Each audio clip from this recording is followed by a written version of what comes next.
इकडे अकोला जिल्ह्यातील अकोटमध्ये युरिया खतांसाठी आज पुन्हा शेतकऱ्यांची पहाटेपासूनच गर्दी पाहायला मिळाली आहे। ही शेतकऱ्यांची गर्दी युरिया खताच्या खरेदीसाठी कृषी सेवा केंद्रावरती होताना दिसतेय। दृश्य तुम्ही सध्या पहा।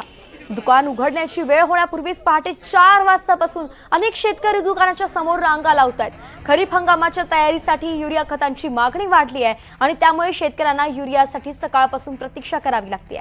युरियासाठी लागलेल्या रांगेमध्ये महिला शेतकऱ्यांची ही गर्दी आहे। अगदी सकाळपासूनच महिला रांगेत ताटकळत बसून आहेत। 400 वरती शेतकऱ्यांची युरियासाठी रांग आहे। अकोट शहरातल्या कृषी सेवा केंद्रावरती ही दिसून आलेली आहे। तर काही दिवसांपूर्वी अवकाळीमुळे शेतकऱ्यांचं उन्हात नुकसान झालं होतं, मात्र आता शेतकऱ्यांसमोर एक नवं संकट उभं ठाकलेलं आहे। खतांसाठी शेतकऱ्यांची धावपळ पाहायला मिळते। युरिया खताचा तुटवडा सध्या जाणवतोय आणि त्यामुळे आपल्याला ही युरिया मिळावा म्हणून दुकान उघडण्याच्या आधीच शेतकरी गर्दी करतायत।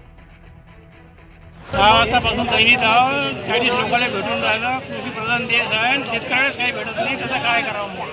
त्या शेतकऱ्याला नाव बदलून टाकायचं आम्ही आता। शेतकऱ्याला खत भेटलं पाहिजे, एक तर नोंदणी करा गावोगावी जाऊन, त्यांना नियमाप्रमाणे द्या अशी आमची विनंती आहे। पासून इथं लाईनीमध्ये लागलेला आहोत। आमच्या आधीपासून पण ह्या महिला वर्ग आहेत जे 2-2:30 वाजतापासूनच इथं लागलेले आहेत। तर दुकानाचा जो टायमिंग आहे 9 वाजताचा, तर तो 6 वाजताचा करण्यात यावा आणि 40 जणांची जी अट आहे शासनाची किंवा 40 जणांना वाटप होणार युरिया आणि DAPचं, तर त्यांना तो जो साठा आहे तो वाढवून देण्यात यावा आणि प्रत्येक शेतकऱ्याला जे युरिया आणि DAP आहे ते शासनाने उपलब्ध करून द्यावे।